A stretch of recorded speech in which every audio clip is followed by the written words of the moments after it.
गोर्खाली गाथाका मुख्य प्रायोजक 365 दिनै हामी तपाईको सेवामा। प्रभु finance company limited, service with smile. सह प्रायोजक विश्वासको प्रतीक बराह ज्वेलरी।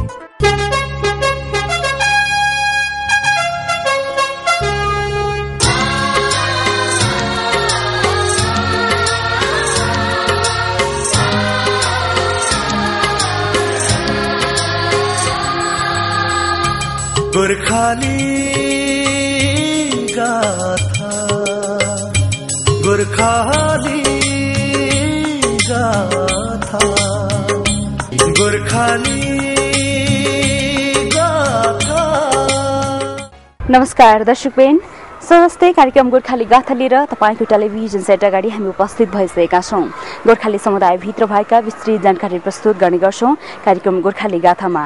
र गोर्खाली समुदाय सदस्यहरू विभिन्न क्षेत्रहरू शिक्षा, स्वास्थ्य, सञ्चार, होटल व्यवसाय, पर्यटन, यसैगरी खेलकुद क्षेत्र, ठूला ठूला जलविद्युत परियोजना हरेक क्षेत्रको पहिचान गर्दै सामूहिक लगानी मार्फत सबल र समृद्धमूलक निर्माणको अभियानमा जुटिरहेका छन्। हामी यस्तै विविध गतिविधिहरू यहाँहरू समक्ष प्रस्तुत गर्ने गर्छौं। र यस कार्यक्रम गोर्खाली गाथाका मुख्य प्रायोजकको रूपमा हाम्रो सहयात्री रहेको छ प्रभु फाइनान्स कम्पनी लिमिटेड र अन्य सहयात्रीमा रहेको छ बराह ज्वेलरी। दर्शकबिन, यो जानकारीसँगै हामी यहाँलाई लिएर जाँदैछौँ आजका यी प्रस्तुतिहरूतर्फ। विभिन्न विधाहरूमा विशेषज्ञता हासिल गरिसकेका चिकित्सक टोलीसँगको सहकार्यमा गोर्खा समुदायले राजधानीमा सुविधा सम्पन्न अस्पताल सञ्चालनको तयारी शुरू गरेको छ। अस्पताल सञ्चालनको तयारी स्वरूप गोर्खाली लगानी समूह र व्यावसायिक डाक्टरहरूको समूह पल्स इन्भेस्टमेन्ट प्रालीले राजधानीमा अस्पताल सञ्चालन परियोजना बारेमा विस्तृत छलफल गरेका छन्। छलफलमा गोर्खाली समुदाय र चिकित्सक समूह बीच डिम प्रोजेक्टको रूपमा आधुनिक सुविधा सम्पन्न अस्पताल सञ्चालनको लागि सैद्धान्तिक सहमति भएको Gorkha development bank Nepal limited तथा ब्रिटिश गोर्खा मिडिया नेटवर्क प्रालीका अध्यक्ष प्रेम बहादुर बेघाले जानकारी दिनुभएको छ। एउटा प्राविधिक रूपमा टेक्निकल फिल्डमा एउटा डाक्टर साहबहरू कम्तीमा पनि 25 जनाको डाक्टर साहबहरूको टिम र एउटा राम्रो हस्पिटल, यो देशमा चलेको हस्पिटल मध्येमा कम्पेरेटिभ बेस्ट हस्पिटल ल्याउन सक्छौँ भनेर मिनिमम अहिले पूर्व तयारीको रूपमा 25 जना डाक्टर साहबहरू संगठित भइसक्नु भएको छ र यो संख्या हजारौं डाक्टर हुन सक्छ।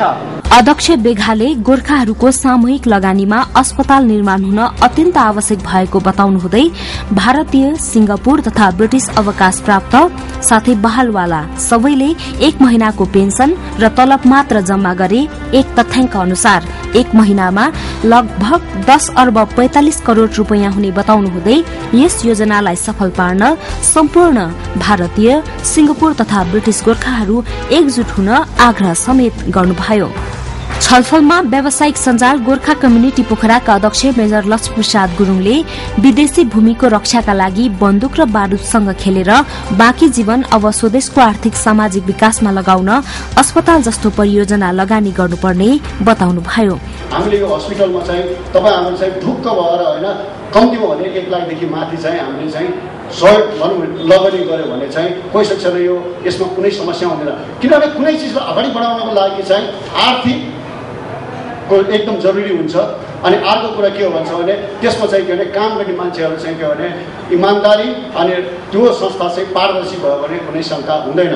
गोर्खा समुदाय सामूहिक लगानीमा अघि बढेमा जलविद्युत, कृषि तथा अन्य व्यवसायहरूमा सफल हुन सक्ने बताउनुभयो। मेजर गुरुङको अगुवाईमा पोखराबाट आधा दर्जन भन्दा बढी व्यवसायहरू सफल रूपमा सञ्चालन भइरहेको छ। कार्यक्रममा क्याप्टेन टंक बहादुर लिम्बुले उपस्थित सबैलाई स्वागत गर्नुहुँदै सामाजिक सेवाको क्षेत्र पनि रहेकोले अस्पतालमा लगानी गर्न उपयुक्त हुने बताउनुभयो।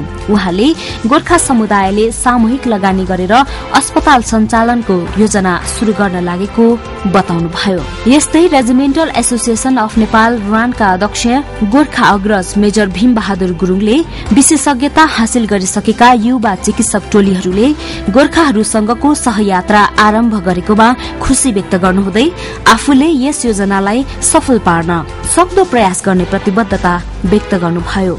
चिकित्सक समूहको तर्फबाट डाक्टर अकेश प्रजापतिले स्वास्थ्य क्षेत्रमा नयाँ काम गर्न चाहने युवा चिकित्सकहरूको चाहना र नेपाली समाजमा आर्थिक विकासमा सहमति हुन चाहने गोर्खा समुदायको अभियान मिलेकोले सामूहिक रूपमा अस्पताल सञ्चालन गर्न लागेको बताउनुभयो।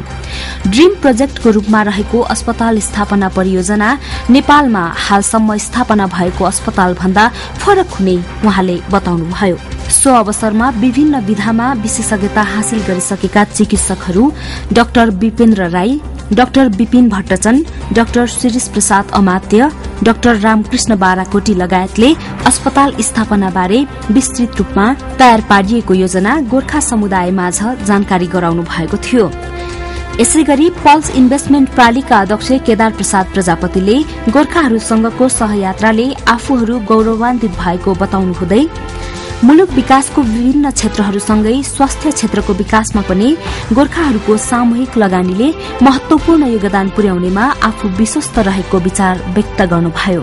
यसैगरी गोर्खा व्यवसायी संघका वरिष्ठ सल्लाहकार गर्ज बहादुर गुरूङले अस्पताल जस्तो सेवामूलक क्षेत्रमा गोर्खाहरूको सामूहिक लगानी अत्यन्त सान्दर्भिक र अत्यावश्यक भएको बताउनुहुँदै सबै गोर्खाहरूले हातमा हात मिलाएर अगाडि बढ्नुपर्ने विचार व्यक्त गर्नुभयो। यो अभियानलाई चाहिँ अगाडि बढाउने र यो ग्रुपबाट चाहिँ हामीले सुरु गर्यो भने अवश्य पनि यो 20-30 करोड भन्ने कुरा चाहिँ केही पनि होइन।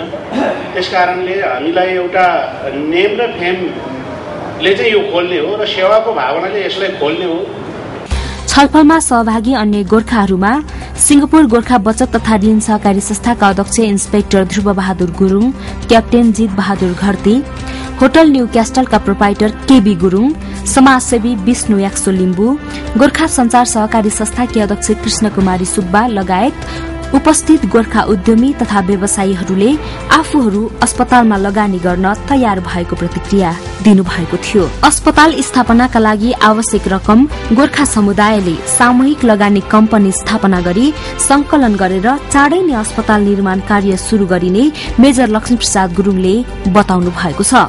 यस योजनालाई गति दिन केही समय अगाडिबाटै ब्रिटिश गोर्खा मिडिया नेटवर्कका अध्यक्ष प्रेम बहादुर बेघाको संयोजकत्वमा विभिन्न चरणहरूमा बैठक बस्दै आएको छ भने थप गति दिन अब चाँडै नै वृहत छलफल कार्यक्रम समेत हुने जानकारी गराइएको छ।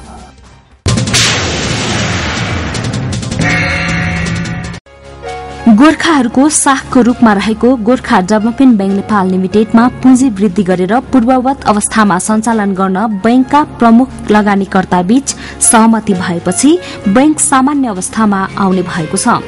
बैंकका प्रमुख लगानीकर्ता पूर्व कार्यकारी अध्यक्ष डीबी बमजन, कृषि प्रिमिरा होल्डिंग्स प्रतिनिधि राकेश अडुकिया र निर्मल गुरूङबीच बैंकलाई पूर्ववत अवस्थामा सञ्चालनका लागि सहमतिमा अघि बढ्ने सहमति भएपछि झण्डै 15 महिना अघि संकटग्रस्त घोषणा भएको गोर्खा बैंक अहिले सामान्य अवस्थामा आउने भएको हो। 3 प्रमुख लगानीकर्ता बीच अब बैंक सञ्चालन गर्न कृषि प्रिमिरा होल्डिंग्सलाई दिने सहमति भएको छ। बैंकलाई सुधारेर सञ्चालनका लागि कृषि प्रिमिरालाई दिन संस्थापक शेयर होल्डरहरूले समेत लिखित सहमति जनाएका छन्। उनीहरूले बैंकमा हिजोका दिनमा जस्तो गैर जिम्मेवारी काम हुन नहुने, बैंकको नाम परिवर्तन गर्न नहुनेमा जोड़ दिएका छन्। बैंक सञ्चालक समितिका अध्यक्ष प्रेम बहादुर बेघाको पहलमा हालै भएको प्रमुख 3 लगानीकर्ता बीचको छलफलमा पूर्व कार्यकारी अध्यक्ष बमजनले बैंकमा आफ्नो शेयर कायमै राखेर बैंक सञ्चालन गर्न कृषि प्रिमिरा समूहलाई सहयोग गर्ने वचन दिएको जानकारी गराइएको थियो। छलफलका क्रममा बैंकलाई पूर्ववत अवस्थामा सञ्चालनका लागि पुँजी वृद्धि योजनाका लागि आफ्नो जिम्मेवारीमा आउने पुँजी लगानी गर्न तयार रहेको समेत प्रतिबद्धता बमजनको रहेको जानकारी गराइएको थियो। पूर्व कार्यकारी अध्यक्षको सो प्रतिबद्धतापछि बैंक सञ्चालन गर्न 51% शेयर चाहिने अडान छाडेर कृषि प्रेमिरा समूहका राकेश अडुकिया बैंक सञ्चालन गर्न तयार हुनु भएको थियो। बैंक सञ्चालन गर्ने हो भने आफ्ना तर्फबाट जो कसैलाई पनि सहयोग रहने अर्का प्रमुख लगानीकर्ता निर्मल गुरूङले बताउनुभयो। प्रमुख शेयर होल्डर बीचको यो सहमतिपछि राकेश अडुकिया समूहले बैंक सञ्चालनार्थ प्रस्ताव गोर्खा बैंक सञ्चालक समिति समक्ष पेश गरेको छ। सो प्रस्तावलाई बैंक संस्थापक शेयर होल्डरले सकारात्मक भएको भन्दै बैंकलाई पुनः जीवन दिनका लागि आफूहरूको पनि सहयोग रहने प्रतिबद्धता दिएका छन्। राकेश अडुकिया समूहले पेश गरेको प्रस्ताव अझ परिमार्जित रूपमा आउनुपर्ने संस्थापक शेयर होल्डरहरूले बताएका छन्। गोर्खा बैंकको नाम गोर्खा समुदायको गरिमामय इतिहाससँग जोडिएकाले यसलाई परिवर्तन गर्न नहुनेमा संस्थापकहरूले जोड़ दिएकोमा उनीहरूको सरकारप्रति सहमति जनाउनुहुँदै कृषि प्रिमुरा समूहका अडुकियाले आफूलाई पनि यही गरिमामय नामबाटै गोर्खा बैंकमा लगानीका लागि आकर्षण गरेकाले नाम परिवर्तन नगरेर बैंक सञ्चालन गर्ने पक्षमा आफू पनि रहेको बताउनुभयो। 68 करोड़ चुक्ता पुँजी रहेको गोर्खा डेभलपमेन्ट बैंक लिमिटेडका पूर्व कार्यकारी अध्यक्ष बमजनको व्यक्तिगत 14% शेयर गरी आफ्ना समूह समेतको जोड्दा 37%, कृषि प्रिमुरा होल्डिंग्स समूहका राकेश अडुकियाको व्यक्तिगत 13% सहित समूह समेतको गरी 22% र निर्मल गुरूङको 6% शेयर रहेको छ। गोर्खा बैंकका अधिकांश संस्थापक शेयर होल्डरहरूमा भूपू गोर्खा सैनिक समुदायका व्यवसायीहरू छन्। बैंकलाई पुनः सामान्य अवस्थामा ल्याएर सञ्चालनका लागि अन्य विकल्प भन्दा प्रमुख लगानीकर्ता बीचको सहमति र सहकार्य नै उपयुक्त विकल्प भएकाले सञ्चालक समितिले शुरूदेखि नै त्यसका लागि पहल गरेको सञ्चालक समिति अध्यक्ष प्रेम बहादुर बेखाले बताउनुभयो। प्रमुख लगानीकर्ताले अब मौखिक प्रतिबद्धता कार्यान्वयनमा लैजान सके गोर्खा समुदायको गरिमामय ऐतिहासिकतासँग जोडिएको यो वित्तीय संस्थालाई पुनः हिजोकै दिनमा जस्तो सफल रूपमा सञ्चालन गर्न सकिने अध्यक्ष बेघाले बताउनुभयो। राष्ट्र बैंकले गोर्खा बैंकलाई सामान्य अवस्थामा सञ्चालनका लागि पुँजी योजना पेश गर्न लगातार आग्रह गर्दै आएको छ। प्रमुख लगानीकर्ता मध्येकै कृषि प्रिमुराले बैंक सञ्चालन प्रस्तावमा पुँजी वृद्धि योजनामा यसअघि नै सञ्चालक समितिले निर्णय गरिसकेको 2 किता बराबर 1 किताको राइट शेयरबाट संकलन गर्ने योजना उल्लेख छ।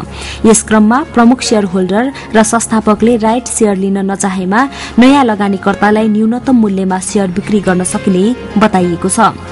बैंकका प्रमुख लगानीकर्ता बीच बैंकलाई पूर्ववत रूपमा सञ्चालनका लागि सहमति भएपछि बैंक सञ्चालक समितिले कृषि प्रिमुराको प्रस्ताव राष्ट्र बैंक समक्ष बुझाउने तयारी गरेको प्रबन्ध निर्देशक अमोद डम्जनले जानकारी दिनुभएको छ। राष्ट्र बैंकको प्रतिक्रिया लगतै गोर्खा बैंकको नयाँ रूपमा सञ्चालन प्रक्रिया शुरू हुने उहाँले बताउनु भएको छ। UK, Singapore, Hong Kong, Brunei, Bharat, America लगायतका राष्ट्रहरूमा रहेका गोर्खाहरूले पनि गोर्खा बैंकलाई चाँडोभन्दा चाँडो समस्याग्रस्तबाट हटाएर आफूहरूले लगानी गर्न तयार भएको बताएका छन्।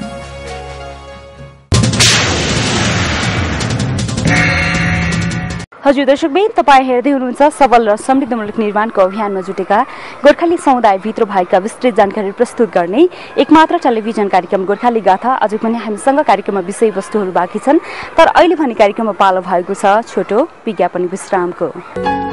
सहारा न्यानो मायाको मिठो मुस्कानले भरिदिन्छ।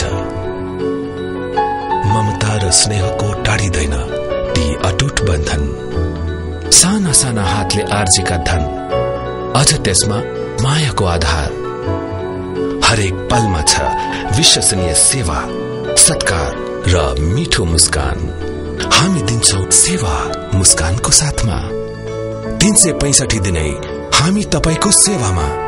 प्रभु finance company limited, service with smile. 2052 सालदेखि धरानमा,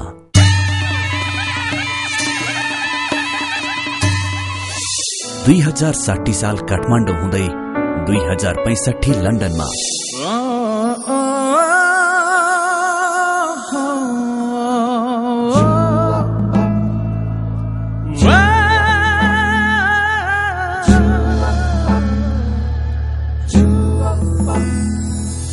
र 2067 बाट पोखरामा पनि।